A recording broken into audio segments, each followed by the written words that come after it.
माँ, माँ, बताओ, बताओ तुम्हें क्या तकलीफ क्या हो रही है? क्या हो गया बताओ। पूरा शरीर, हाथ, सिर, सब जगह दर्द हो रहा है।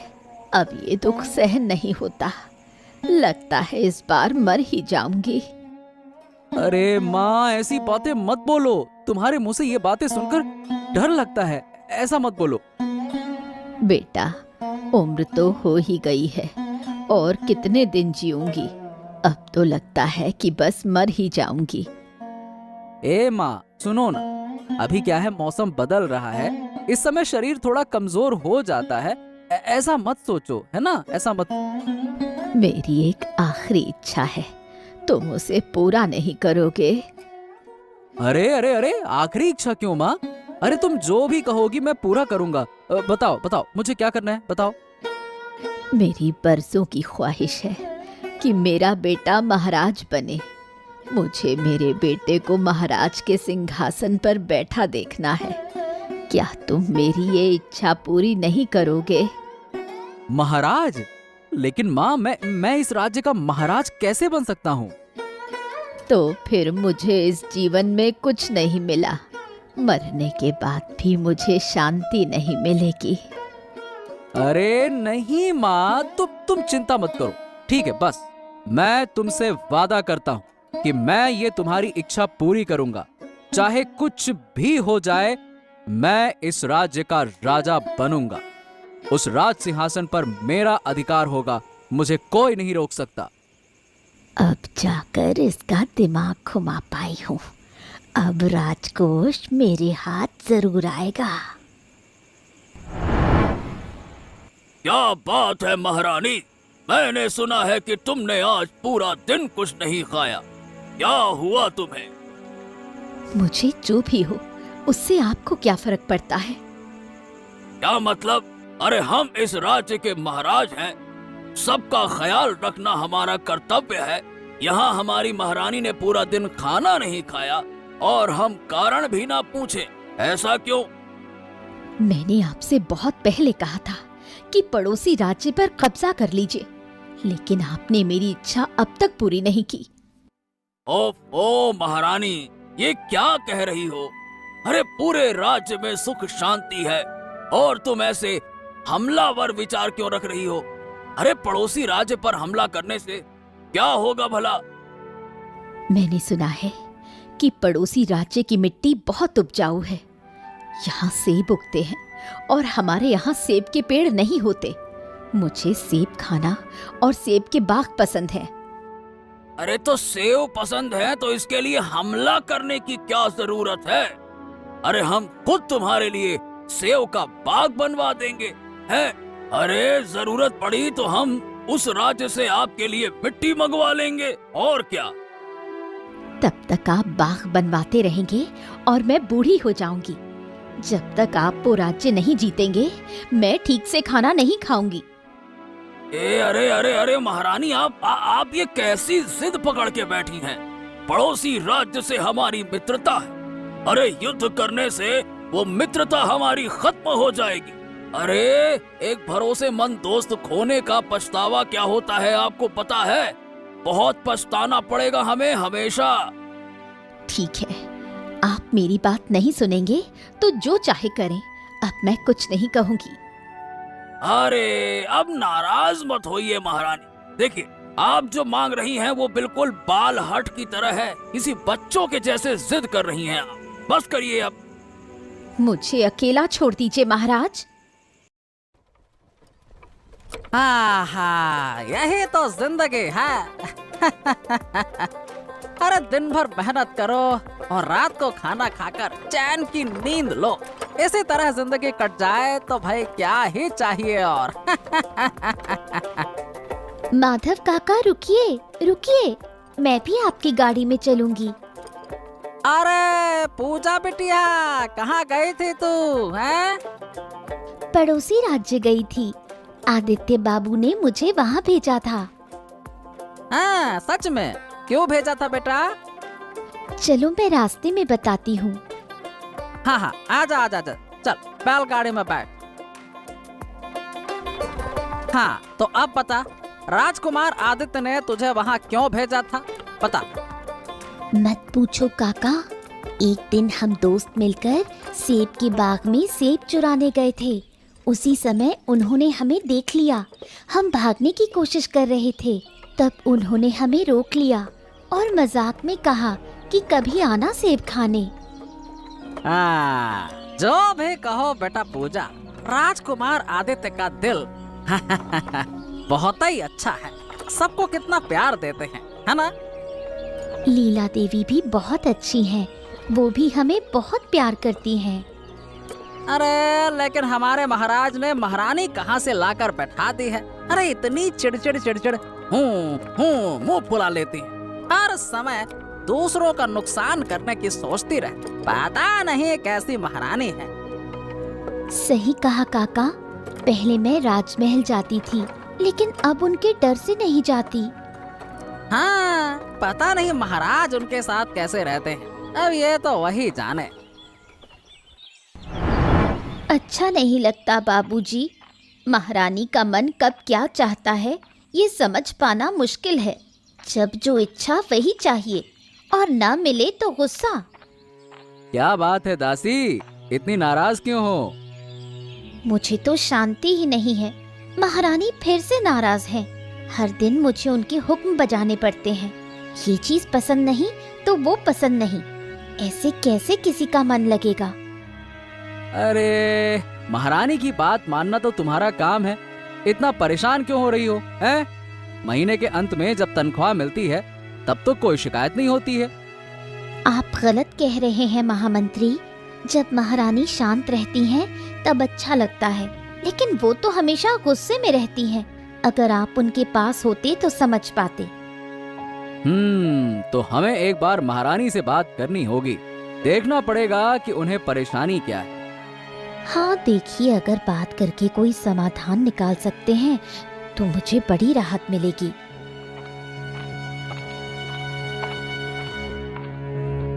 महारानी की जय हो। महारानी, हम मिलने आ सकते हैं? क्या बात है देवराज, यहाँ क्यों आए हो? क्षमा चाहेंगे महारानी, लेकिन हमने सुना है कि आप बहुत गुस्से में हैं। इसीलिए ये जानने आया हूँ कि आपकी परेशानी क्या है। अगर हम कोई मदद कर सकें तो आप बताइए। स्वयं महाराज मेरी मदद नहीं कर पाए तो तुम मामूली मंत्री होकर मेरी मदद करोगे? एक बार बताइए तो सही महारानी। हम जो कर सकेंगे आपको करके दिखा देंगे। आप बताइए। आदित्य, बेटा आदित्य, जल्दी इधर आ, तुझसे बात करनी है। हाँ माँ, हाँ बोलो माँ, क्या कहना है?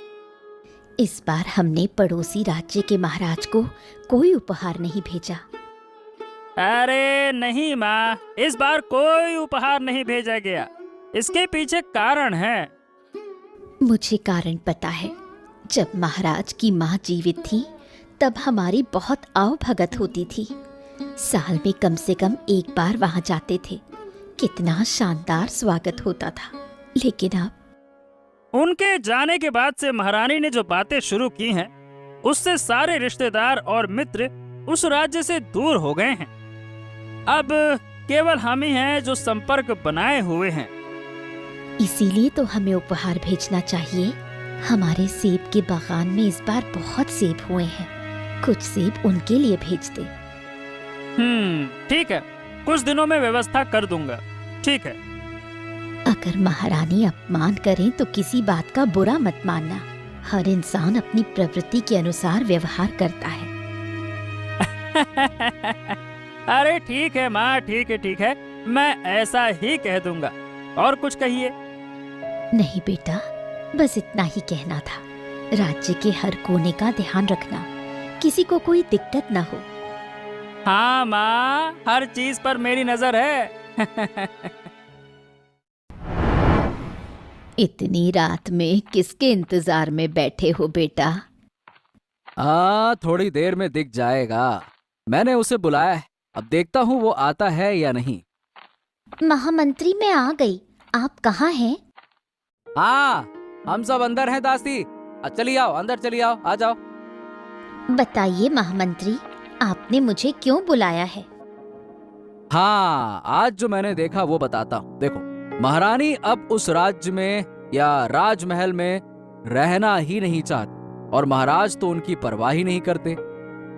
महारानी के बारे में क्या कहूँ, मैंने उनकी तरह जिद्दी औरत नहीं देखी। जो वो कहती हैं वो हर हाल में चाहिए, किसी की बात नहीं सुनती। इन सब के जिम्मेदार महाराज। तुम्हें नहीं लगता कि अब समय आ गया है कि महाराज को हटाना चाहिए? आप क्या कह रहे हैं? मैंने ऐसा कभी नहीं सोचा। लेकिन अब सोचने का वक्त आ गया है, नहीं तो हमारा राज्य कभी उन्नति नहीं करेगा। और अगर महारानी हमेशा गुस्से में रहेंगी तो तुम्हारा भी दिमाग खराब हो जाएगा, है ना? मुझे क्या करना होगा महामंत्री? तो मुद्दे की बात यह है कि तुम्हें ज्यादा कुछ नहीं करना, बस जो मैं कहूँ वो करना है। और हाँ, डरना मत। मेरा बेटा तुम्हारा भला ही करेगा। अगर मेरा बेटा इस राज्य का राजा बन जाए तो तुम्हें सोने की मुद्राओं से भर देगा। हाँ, बिल्कुल सही। जो भी मेरी मदद करेगा मैं उसे समय आने पर बहुत सम्मान और समृद्धि दिलाऊंगा। क्या बात है दासी, आज आने में इतनी देर क्यों लग गई? दिन ब दिन क्या मेरी बात भूलती जा रही हो? महारानी, मैं जानबूझकर देर से आई। राज्य के लोगों की अलग अलग बातें सुनते सुनते मैं परेशान हो गई, इसलिए मुझे घुमावदार रास्ते से आना पड़ा। क्यों? राज्य के लोग तुम्हें क्या कह रहे थे? वो तो कई तरह की बातें कर रहे हैं। महाराज के बारे में भी बहुत कुछ कह रहे हैं। आप बताइए, अगर आपके और महाराज के बारे में कोई कुछ कहे तो क्या मैं चुप रह सकती हूँ? हमारे बारे में क्या कहा जा रहा है? साफ साफ बताओ। राज्य के लोग कह रहे हैं कि महाराज आपकी बात नहीं मानते, आपको खास महत्व नहीं देते। शायद वो दूसरी रानी लाने की सोच रहे हैं। ये क्या कह रही हो? प्रजा मेरे बारे में ऐसी बातें फैला रही है, आखिर क्यों? महारानी, आपके और महाराज के बीच हमेशा झगड़ा होता है। ये बात शायद महल से किसी के जरिए प्रजा तक पहुंच गई है, इसलिए वो ऐसी बातें कर रहे हैं। नहीं नहीं, हमारे बारे में ऐसी बातें फैल रही हैं, ये सब महाराज की वजह से हो रहा है। मैंने कौन सा गलत कहा था? लेकिन वो मेरी बात मानना ही नहीं चाहते। यही तो बात है, आपकी बात ना सुनने की वजह से ही महाराज हमेशा परेशान रहते हैं। अब क्या किया जाए दासी? अब जो करना है वो महाराज को ही करना होगा। महामंत्री भी बहुत कुछ जानते हैं, शायद वे महाराज को सूचित करेंगे। अब निर्णय महाराज को लेना होगा। देखती हूँ महाराज अब क्या निर्णय लेते हैं। हम अब और मानसिक तनाव नहीं झेल पा रहे हैं महामंत्री। हमें कुछ समझ नहीं आ रहा कि क्या करें।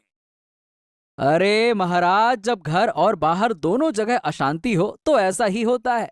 लेकिन मेरे पास एक सुझाव है, अगर आप चाहें तो। हाँ हाँ, बोलो महामंत्री, तुम्हारा सुझाव क्या है? महाराज, आप कुछ दिनों के लिए इस राज्य को छोड़कर कहीं और चले जाइए।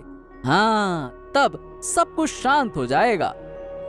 हाँ, तुम ठीक कह रहे हो, लेकिन हम यहाँ से चले गए तो राज्य का काम काज कौन देखेगा? अरे महाराज, आप चिंता मत ही करिए। महारानी तो हैं, जो आदेश वो देंगी हम उसका पालन करेंगे, बस। हाँ, मुझे कुछ दिन आराम ले लेना ही चाहिए, नहीं तो हम शायद पागल हो जाएंगे। यही तो कारण है कि मैं कह रहा हूँ महाराज, आप आराम लीजिए और अपने स्वास्थ्य का ध्यान रखिए। अरे कुछ दिन प्रकृति के बीच में रहेंगे तो आपकी थकान दूर हो जाएगी, और उधर महारानी भी आपके बिना ऐसे अनुचित आग्रह करना बंद कर देंगी। दोनों तरफ का तो फायदा ही फायदा होगा ना महाराज, हैं?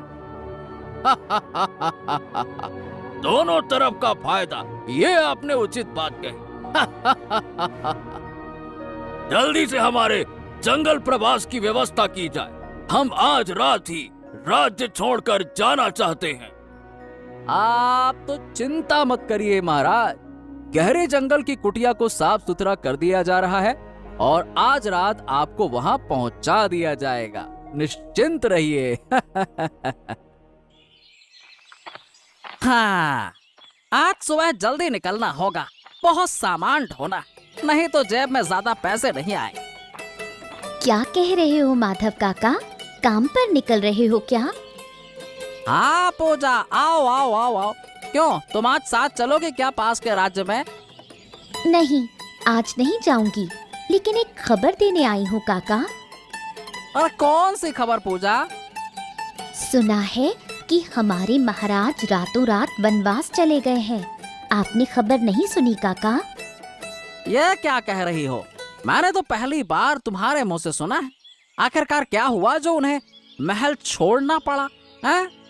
सुना है कि महारानी के साथ कई दिनों से झगड़ा चल रहा था, इसलिए महाराज अब और सहन नहीं कर सके। हाँ, समझ गया। तो अब कुछ करना होगा। काका, तुम क्या करोगे? मैं पास के राज्य के राजकुमार आदित्य को यह बात बताऊं, शायद वो कुछ कर सके। हाँ काका, यही सही होगा। मेरा भी यही मानना है। महाराज के आदित्य राजकुमार से अच्छे संबंध हैं। तुमने खबर देकर अच्छा किया पूजा। अब मैं जाकर व्यवस्था कर सकता हूँ। इस समय हमें महाराज के साथ खड़ा होना चाहिए। अगर उनके खिलाफ कोई साजिश कर रहा है तो वो कभी महल वापस नहीं लौट पाएंगे। अरे नहीं नहीं नहीं नहीं नहीं, तुम चिंता मत करो। जब तक हम हैं, ऐसी कोई अनहोनी नहीं होने देंगे।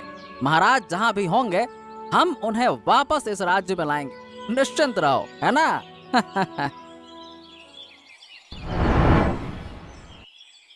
हाँ देवराज, बोलो, क्या कहना है? महारानी महारानी महारानी, आपकी जय हो, आपकी इच्छा की जय हो।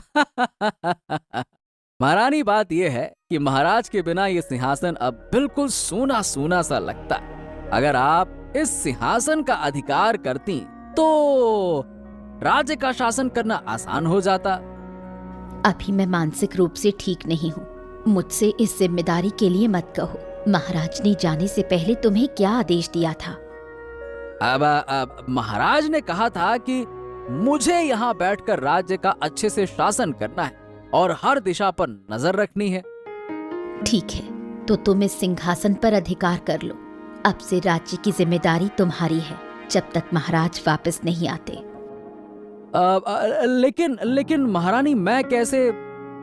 शर्म कैसी देवराज? तुम्हें तो जिम्मेदारी दी गई है, उसे अच्छे से निभाओ। इसमें मैं खुश रहूंगी। ठीक है महारानी, ठीक है। मैं इस सिंहासन का अधिकार करता हूँ। धन्यवाद धन्यवाद। इस सिंहासन पर बैठकर हमारा पहला आदेश है किसी भी तरह से पड़ोसी राज्य पर कब्जा करना। ये तुम क्या कह रहे हो देवराज? पड़ोसी राज्य पर कब्जा करोगे? यही तो आप चाहती थी ना महारानी। पड़ोसी राज्य के सेब के बागान को आपके अधीन लाना, ये मेरी जिम्मेदारी है। सच में देवराज, तुम इस सिंहासन के योग्य हो। महाराज ने तुम्हें जिम्मेदारी देकर कोई गलती नहीं की। जो निर्णय महाराज नहीं ले पा रहे थे, तुमने सिंहासन पर बैठते ही वो निर्णय ले लिया। ये मेरा कर्तव्य है महारानी। और धीरे धीरे पूरे राजमहल को अपने कब्जे में करूंगा और महाराज को कैद करके इस राज्य का सर्वे सर्वा बनूंगा।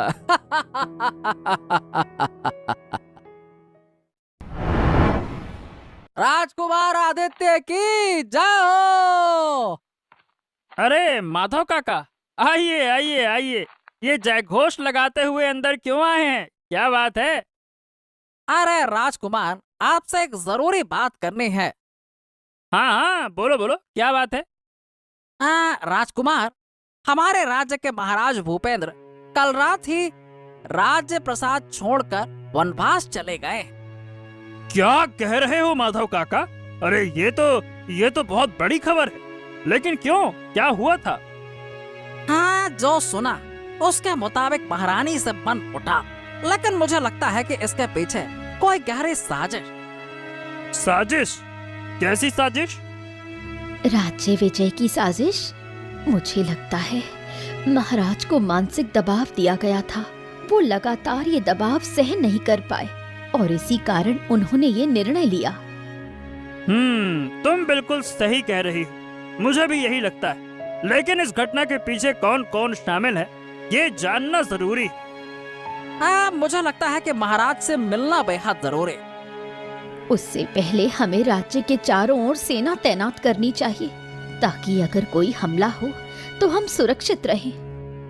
हाँ, रानी माँ ने बिल्कुल सही कहा राजकुमार, यही सबसे पहले करना चाहिए। ठीक है, मैं वही कर रहा हूँ। मेरे राज्य की प्रजा को कोई परेशानी न हो, ये देखना मेरा कर्तव्य है। फिर महाराज से जंगल में मिलना, कोई बाधा नहीं आएगी, सभी तरफ से निश्चिंत हो जाओगे। आज महाराज देवराज ने कई फैसले लिए, लेकिन मेरे बारे में एक बात भी नहीं कही। शायद मुझे भूल गए हैं। चलो जाकर उनसे बात करती हूँ। शाबाश बेटा, मैं सोच नहीं सकती थी कि तू इस राज्य के सिंहासन पर कब्जा कर बैठेगा। मैंने तुम्हें वचन दिया था माँ कि किसी भी तरह से इस राज्य के सिंहासन पर बैठूंगा, और देखो मैंने अपना वचन पूरा किया। ये हुआ मेरा बेटा, मुझसे किया वादा निभाया। मैं आशीर्वाद देती हूँ कि तू बड़ा बने, लेकिन महाराज को कहाँ भेजा है? अभी जंगल भेजा है। कुछ महीनों बाद पहरेदारों को अपने पक्ष में कर लूंगा, फिर उन्हें हमेशा के लिए इस राज्य से बाहर कर दूंगा। तुम्हें महारानी की दासी बनाकर राजमहल ले जाऊंगा। यही तो योजना है। और मेरा क्या होगा बेटा? महारानी की दासी बनाकर मैंने तो सोचा था कि तेरे बगल में सिंहासन पर बैठूंगी। ये तो इस जन्म में नहीं हुआ। अरे माँ, अब ठीक है, दुख मत करो। मैंने वचन दिया था, थोड़ा समय लगेगा, लेकिन तुम्हें तुम्हारा स्थान जरूर मिले, निश्चिंत रहो। लेकिन महारानी की तो पहले से एक दासी है, उसका क्या होगा? अरे तो क्या हो गया, उसे रास्ते से हटा दूंगा, परेशानी खत्म। धीरे धीरे सब कुछ हमारे अधीन हो जाएगा, बस धीरे धीरे हो जाएगा, निश्चिंत रहो। तो ये है तुम्हारी साजिश। देखती हूँ कौन किसे रास्ते से हटाता है। तुम्हारा अच्छा मैं कभी नहीं होने दूंगी। कितनी शांति है।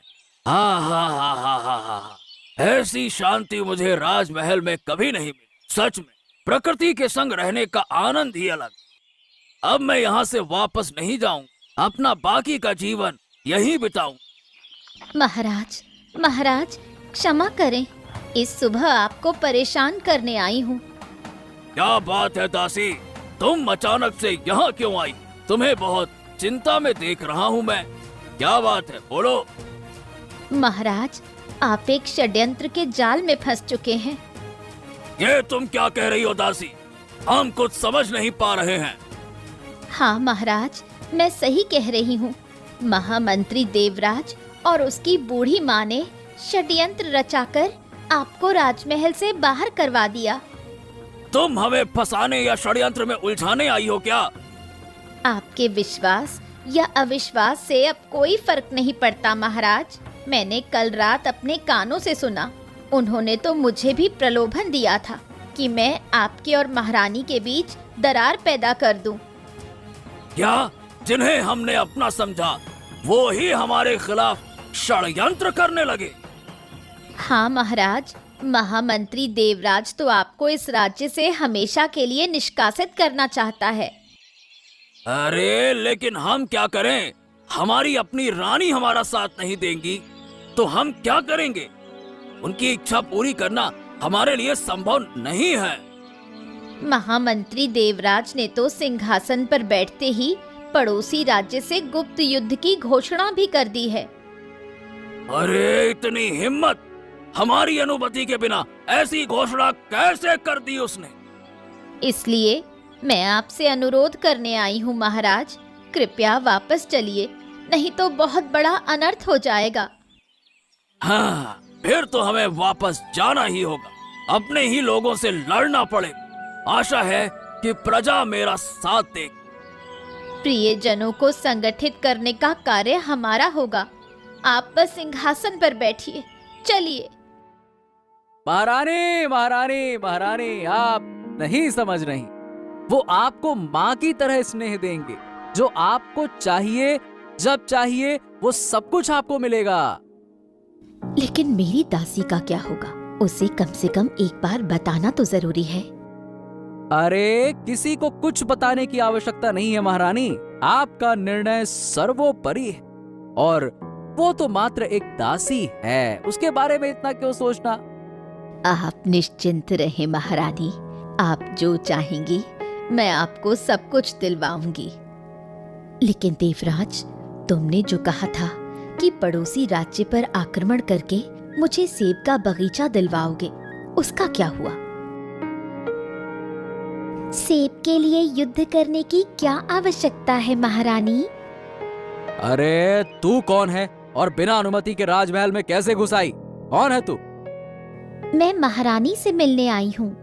महारानी, आपके लिए मैं पड़ोसी राज्य से लेकर आई हूँ।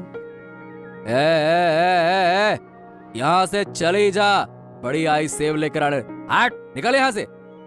अरे देवराज, इतनी छोटी बच्ची पर गुस्सा क्यों कर रहे हो? तुम मेरे लिए सेब कहाँ से लाई? मैं तो अक्सर पड़ोसी राज्य से सेब लाती हूँ महारानी। वहाँ के राजकुमार आदित्य हमें कभी मना नहीं करते, बल्कि ज्यादा सेब ले जाने के लिए कहते हैं। अरे महारानी, ये सब कुछ झूठ है। आदित्य कुमार ऐसा नहीं है। तुम कुछ नहीं जानते हो षड्यंत्री। महारानी, यदि आपको विश्वास नहीं है तो मेरे साथ चलिए। आपको वहाँ बहुत से सेब दिए जाएंगे। अरे इतनी छोटी बच्ची के मुंह से ये पकी पकी बातें। अरे पहरेदार, इसे यहाँ से बाहर निकालो। निकालो। इसे परेशान मत करो।